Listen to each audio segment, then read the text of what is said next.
everyone and welcome back to my channel. If you are new, my name is Rachel Amma. Now you guys kindly let me know that you wanted to see my vegan stock recipe. So this week I'm going to share it with you guys. And not only that, I'm going to do it with a really rich, delicious pasta ragu. Now, first things first, we're going to start with the vegetable stock, the vegan vegetable stock. We're using lots of different umami flavors to make sure that it's really flavorful, tasty, and rich. I cannot wait to share this recipe with you because it's so banging. It's so versatile, especially at the time of year it is. You can turn it into gravies. You can add it to so many different recipes to make really amazing dishes. Then after that, I'm going to share with you guys a really rich ragu. So we're going to mix the vegan stock with some red wine to add some real depth of flavor as well as the vegetables, and it's very, very delicious. I cannot wait to share these recipes with you guys.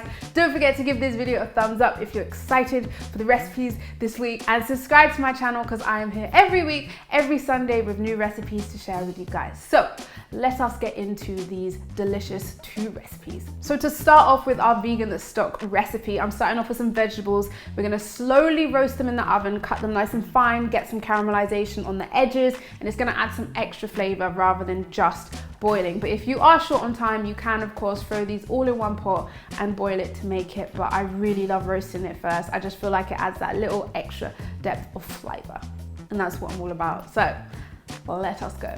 I'm finely slicing 2 sticks of celery and also 2 large red onions. Gonna add them to my tray. Now I'm grating down some carrots to get them nice and thin. Drizzling on some olive oil, which is not essential, it's just to stop it from sticking. You don't have to add oil if you don't want to. Cutting off the head of the garlic clove and ripping out a couple cloves, and I'm just going to throw them in as well. No pressure to mince them, chop them down, they can go straight in the oven. Now I preheated my oven at 140 degrees C, but my oven is a lot hotter than a regular oven, so I would probably recommend about 170, but you will need to check on it every 10 minutes or so. So now that they're in the oven, we're gonna leave them there. We're gonna let them roast, slowly roast for about 1 hour to 2 hours until it's nice and caramelized, slightly on the edges, nice and brown, nice and slightly crispy, but not burnt. So we're gonna keep it on a relatively low temperature so it doesn't burn. And then we can add the rest of the ingredients. Straight out the oven, nice and cooked and slightly caramelized. Like I said, you gotta keep an eye on it just to make sure it doesn't burn, and it's gonna go straight into my pot. So now we're gonna add in our dried porcini mushrooms. They are gonna add some depth of flavor. It's more umami taste. So it's gonna add some greatness. If you don't like mushrooms, if you're allergic to mushrooms, if you cannot stand mushrooms, you do not have to add it. It's not 100% essential, but for me it is. It does add a really good depth of flavor, but we're also adding so many other ingredients that if you skip out the mushroom part, it's not too much of a big deal. Because I know some of you guys asked me about the mushroom thing. You don't have to add it. But if you're curious about mushrooms, you don't mind mushrooms, you love mushrooms, add the mushrooms, but no pressure. In goes the porcini mushrooms with water. Now I've probably added in total about 2 liters of water to this, and it is gonna simmer and reduce to create a richer taste.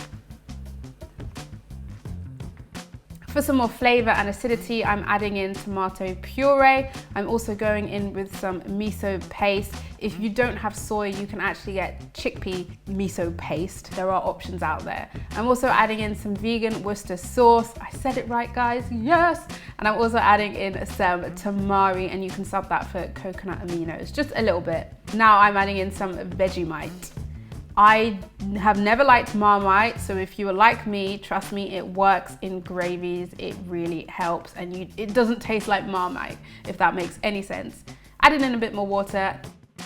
Now I'm adding in my black peppercorns and some fresh parsley because I'm a parsley fanatic. Gonna mix it up, add a pinch of salt to taste, put the lid on just so I can get everything nice and hot, then take the lid off and let it simmer, reduce in size, and just marinate together and get really flavoursome. Once it's cooked, you're just gonna drain out the vegetables so that you have your vegetable stock. And as you can see, it's really deep in colour, which is what we wanted. Lots of good flavours in there. So here is the finished, delicious, deep in color, very rich, very tasty vegan stock. Now I've made about 2 of these, lots of it, so you can actually freeze it or you can use it straight away. Really great to make gravies over the Christmas period. Also just great to add to your vegan dishes to add an extra dimension with the umami flavors. So we're gonna use this now and I'm gonna show you guys a really delicious, hearty vegan ragu using this vegetable stock. So let's get into the meal.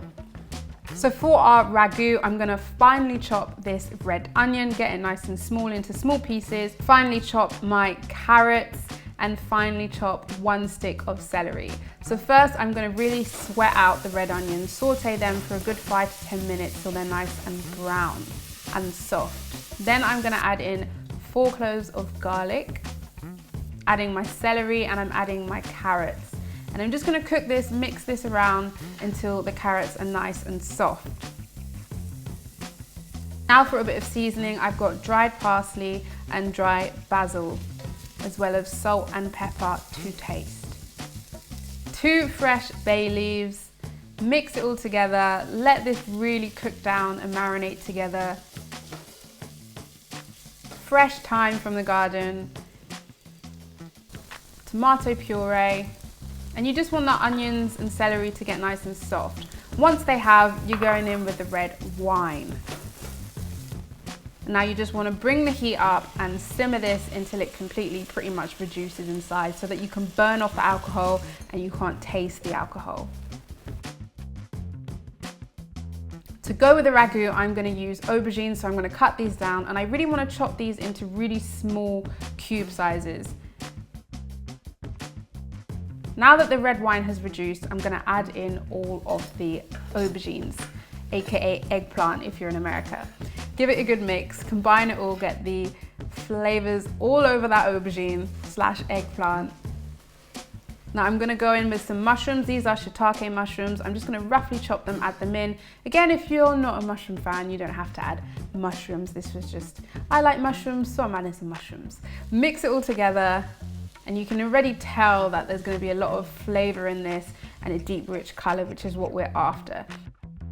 Now I'm adding in my tomato passata and our vegetable stock. Yum. Mix it together. And finally, I'm also going to add in some cooked lentils. So while that simmers and cooks, I'm going to prepare some pasta. So I'm just going to bring some water to a boil, add in my pasta, cook it until it is al dente. While that cooks, I'm going to make my vegan parmesan kind of thing, which is just some crushed macadamia nuts mixed with some nutritional yeast. Get them nice and fine, and it adds a really nice flavor on top of your pasta dishes as a replacement for parmesan. Now that the pasta's al dente, add it to my pot with some of the sauce. Mix it together, get it all infused. Add in a bit more sauce.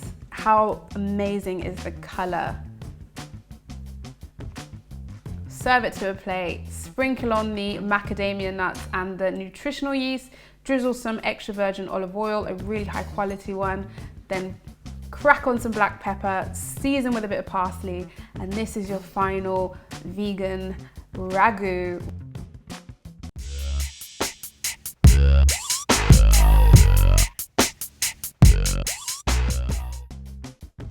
Time for the taste test. Yes. So rich in color, wow.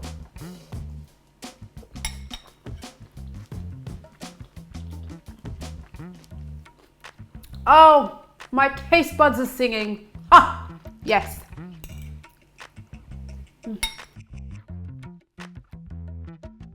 Delicious. Now it's really hearty, really delicious, and really flavorful. If you don't want to have it with pasta, it actually goes really well with sweet potato mash. You could make a celeriac mash, you could have it with quinoa, you could just go crazy with it however you want to have the ragu. Obviously the authentic way is to have it with some big tagliatelle or spaghetti, but whatever tickles your boat. Whatever tickles your boat? That's not the phrase. Whatever whatever tickles your fancy. Oh, so delicious.